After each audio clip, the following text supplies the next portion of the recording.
hei para suami, begini, kalau Anda melihat istri dalam keadaan yang mungkin memberatkan dia, masalah hati, perasaan, seperti ada berduka, sehingga seorang suami di saat menemukan istri semacam itu, kata Nabi itu tidak senang kalau suami itu datangin istrinya itu kayak mendatangi seorang binatang mendatangi betinanya. Anda seorang suami harus mengukur kesiapan seorang istri supaya dia itu nyaman dengan seorang suami. Kalau ternyata seorang istri ternyata masih berduka, susah, larut dalam susahnya, Anda beri tempo. Kemudian seorang suami harus memahami keadaan. Kalau belum siap jangan dipaksa.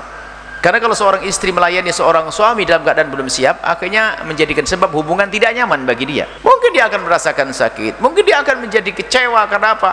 Hanya dapat mandinya saja, sehingga menjadikan hubungan suami istri bagi dia adalah sesuatu yang berat. Tahan dulu seorang suami sampai terhibur dia, maka pandai-pandailah Anda merayu sang istri. Oh, itu penting, susah. Kemudian di sisi lain, hei para istri, dalam keadaan apapun kecuali sakit atau udzur karena haid, dalam keadaan apapun tolonglah melayani suami. Ini adalah bukan sekedar di saat Anda mau dan ingin bersenang-senang, tapi ada makna kewajiban yang harus Anda fahami. Anda orang mulia, jangan kalah, mohon maaf ini nasihat, jangan kalah dengan mohon maaf wanita yang menjual diri. Wanita yang menjual diri itu akan siap untuk digauli siapapun asalkan membayar duit, dan dia berperan sangat maksimal di dalam melayaninya, mungkin agar menjadi na'udzubillah, semoga Allah menjauhkan kita dari zina, agar pelanggan itu nanti datang lagi. Urusannya bukan cinta dia, dan tidak ada Allah di dalamnya, urusannya rupiah, dan ternyata dia bisa berperan action yang menarik. Anda solehah, kenapa nggak bisa seperti itu?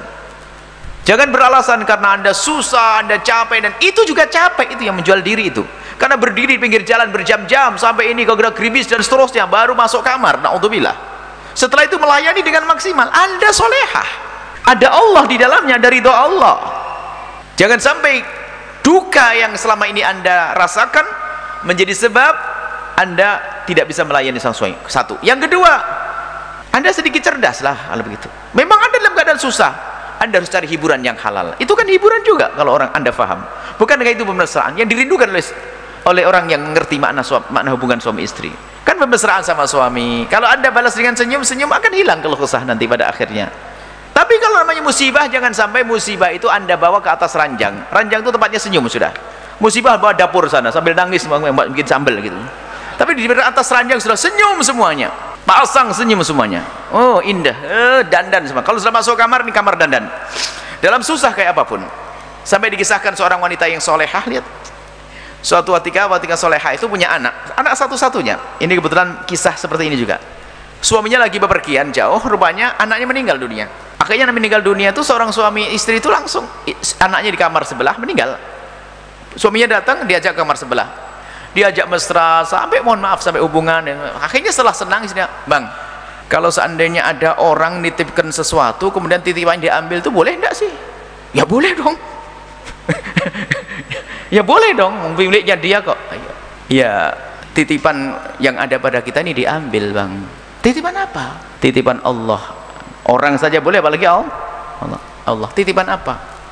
Sambil senyum dipegang tangan sang suaminya, diantarkan, dibuka wajah anaknya. Anak sudah meninggal dunia. Lihat, istri hebat ini. Jadi ya, memang Anda tidak harus persis semacam ini. Semoga Allah memanjangkan umur anak-anak Anda semuanya. Ini sebuah kisah. Jadi bagaimana ketabahan itu penting sekali.